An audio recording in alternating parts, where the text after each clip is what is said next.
fantasy gamers need to try to read the tea leaves and try to predict what is going to happen in the near future with the information that we have and with what we got here currently with Jonathan Taylor's ankle injury and how it's been re-aggravated. Now he's missing another game. The Colts just got Zack Moss. There's some interesting things going to happen here. The team only has 3 wins on the season, but they're currently in second place.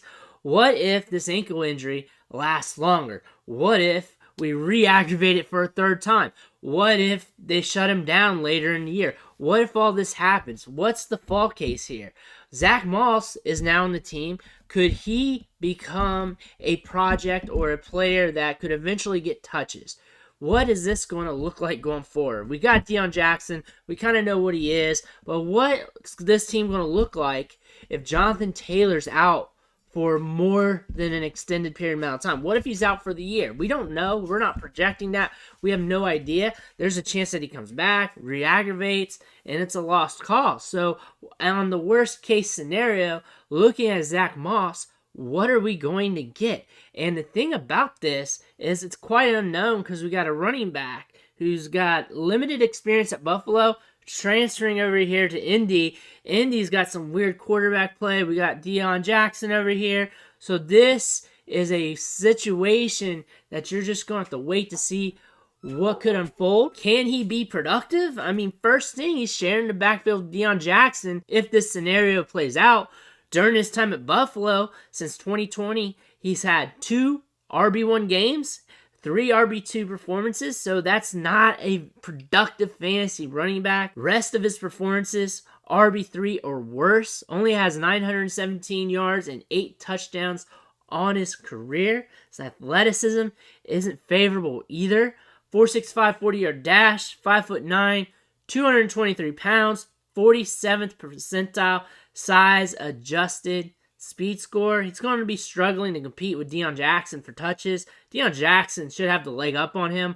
Honestly, Deion Jackson's been productive here. He's been in the system. He's more athletic. There's just a lot more things going on with Deion Jackson right now.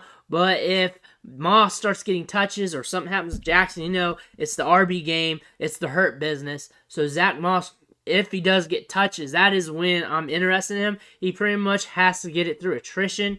He's a day 3 pick from a G5 school, but had back-to-back 1,000-yard seasons there over at Utah. So there was some good things in his profile coming out, but the fact that he's from a G5 school, fell to the 3rd round, has less than desired athleticism, isn't something you want either. So his profile is very skeptical. When I look at him right now, he's a guy you want to just think about. He's a guy you just want to know about because there's a chance this could equate to touches somewhere down the line.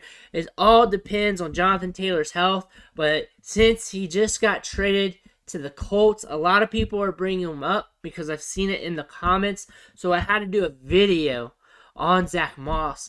I feel like if Jonathan Taylor's out for a long time, it's going to be messy between him and Jackson. And in this scenario, I favor Jackson. And if something happens to Jackson, then Moss would be a big guy to get. You also want to watch the touches between the two. If Moss is getting touches, then you'll want him. But he's going to need a large amount of touches for him to be productive. I don't think he's going to get too many goal line situations because Jackson can handle that himself as well. And on top of that, the Colts is not a high-powered offense, especially with Jonathan Taylor out. So I don't see them getting too many goal line looks here in the future. Right now, we're just trying to get through the season. This is an offense where you don't really want the running back, especially if they're splitting the load. But if you want a guy here and the scenario happens, then you would want Deion Jackson because he's been in the system. He's shown you what he could do. He's had some production. He has more athleticism. Zack Moss is just coming in, trying to learn the system, trying to get acquainted, and it might take him a few games. He's not going to be much available this week. It's been leaked from the team. I just saw that on Twitter. I imagine he's going to be rolled out on a few packages or something. He's got a set of plays or set of packages scripted out for him. That's probably what he's got, and it's going to be the Deion Jackson show for this week. And probably going forward, Zack Moss will probably trickle in more work as we get into the season. And this all depends if Jonathan Taylor's back. I'm not saying he's not going to be back. I have no idea.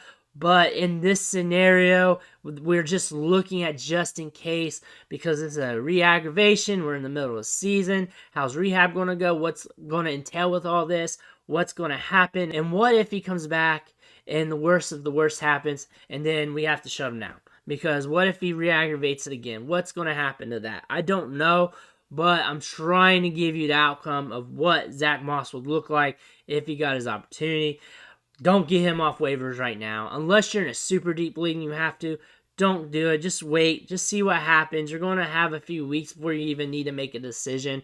But I'm telling you right now, the workload's not going to be there unless something happens to Taylor. Moss has been injected into the offense a little bit, and even at that, he's still sharing some workload. It'll probably be like a 60-40 split, 70-30 split or something like that. But Moss is there just in case the worst of the worst happens.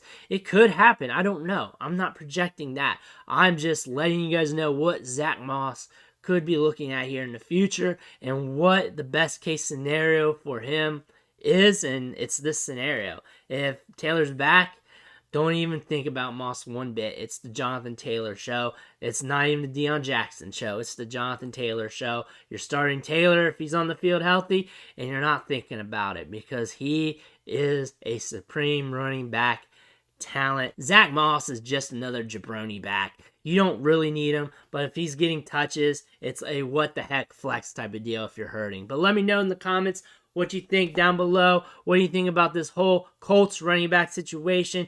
What are you in? What are you out on? Also, make sure you hit that subscribe button right now. It's only going to help you out for the rest of the season. I'm with you when the news drops. I'm with you with the waiver wires. I'm with you for the trades and everything else.